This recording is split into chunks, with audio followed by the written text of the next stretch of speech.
Why I think GNU/Linux is important for mobile devices.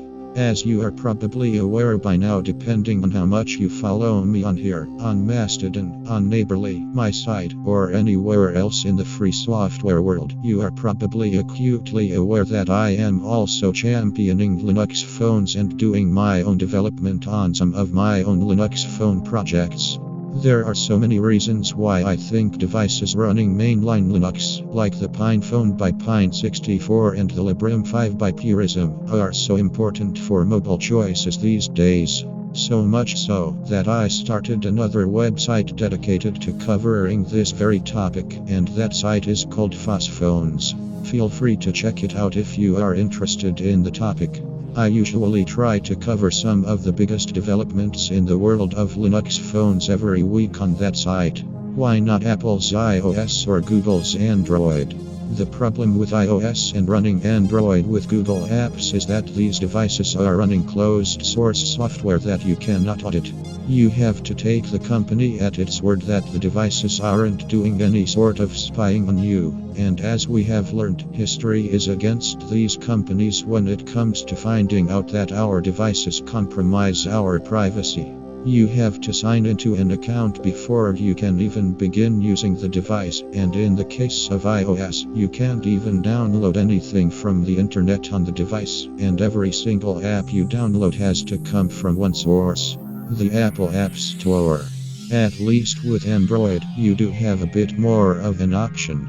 Thanks to custom ROMs, if the bootloader of your device is unlockable and you have some technical know-how, you can fully replace what type of operating system you are running on the device, allowing you to flash custom AOSP Android open source project ROMs with no Google services or apps, also known as GApps or Google Apps.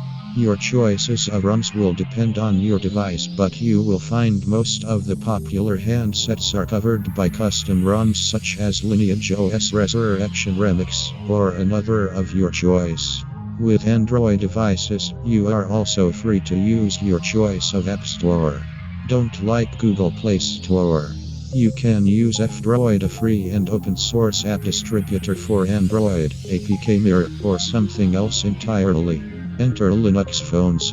Custom to Google Android ROMs are great choices for privacy, but choosing a Linux phone takes it a step further.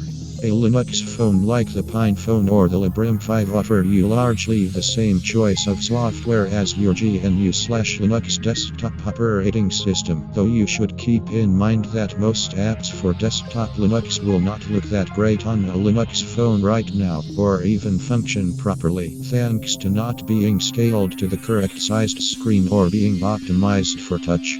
You should keep in mind that true mobile Linux is still in its infancy, but we are seeing huge strides in development thanks to OS projects like Ubuntu Touch, Mobian, Post-Market OS Arch Linux ARM, and several others. You have complete operating system freedom on a Linux phone, allowing you to distro hop between systems on your mobile device just as easily as you would on your computer.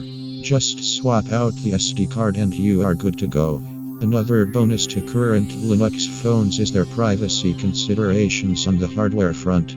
Both the PinePhone and the Librem 5 contain hardware kill switches that allow the user to turn off the Wi-Fi and Bluetooth radios, the front and rear cameras, and the cellular baseband. They also contain removable batteries, so you can easily take out and swap batteries on the fly if you need to. In an age where phone manufacturers are removing basic user access to the internals of the phones, I am so glad that Pine64 and Purism are not lessing user freedom.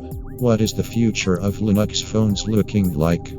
The mobile Linux community is amazing, with many different people in many different camps working hard to bring daily driver-level functionality to the devices that their mobile Linux distributions currently support. Right now, the main device focused on this front is the PinePhone, and I hope to see many more follow, as I am using my PinePhone more and more these days, as well as building some of my own mobile Linux software that I hope to have ready for FOSS-based mobile distros rather soon.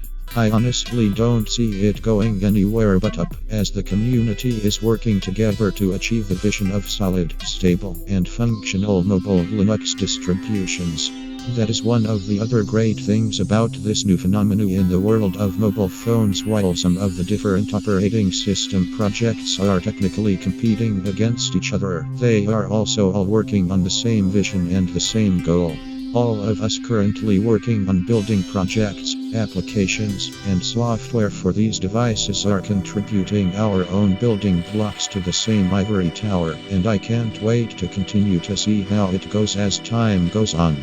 While I know mobile Linux distributions are not going to overthrow the Apple and Google mobile duopoly anytime soon, this great interest in mobile Linux and the vibrant community that has assembled around it is proof enough that there is demand for freedom in the mobile computing space, and I think all of our efforts in bringing Linux phones to the masses is going to be a huge step in making it happen. Linux phone resources.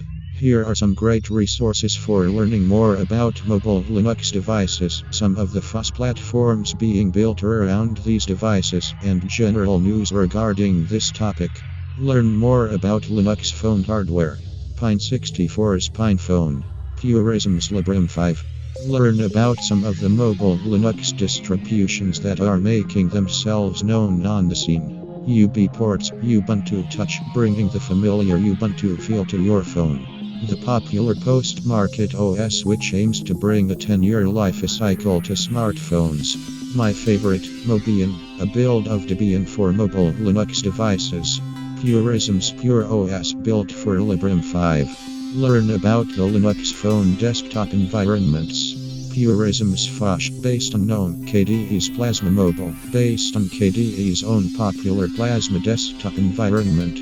Here are some valuable resources where you can keep up with the latest happenings in the Linux phone world. FOSS Phones, my very own website dedicated to all the news in the mobile Linux world. Linmod, or Linux on Mobile, is a great resource for mobile Linux, especially with the weekly Linux roundup. Tux Phones, a fun site dedicated to talking about all things Linux phones, tablets, and smartwatches. What do you think? If you are concerned at all about how two companies are effectively controlling our digital lives, then you might be someone who could benefit from a Linux phone. Even if you don't use a Linux phone and you are worried about your online privacy, you should at least consider using a degoogled Android device running something like Lineage OS. This way, you have all of the benefits of running an open source and privacy-respecting device with no Google or Apple spying.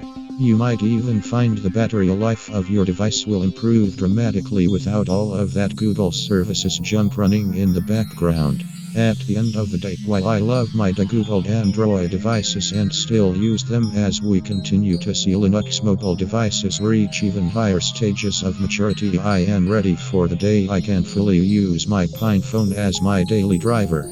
I can almost do this, except for a couple of Android applications I still use regularly. Thanks to my Linux mobile devices, I can feel comfortable knowing I am in control of my device instead of Apple or Google. I get all of the benefits of Linux with it, and I can even develop and test applications and scripts all on the same device. Can your iPhone or Android do that? Didn't think so. Most of this talk comes from my blog post on the matter, which can be found at ravendust.is/0927.html.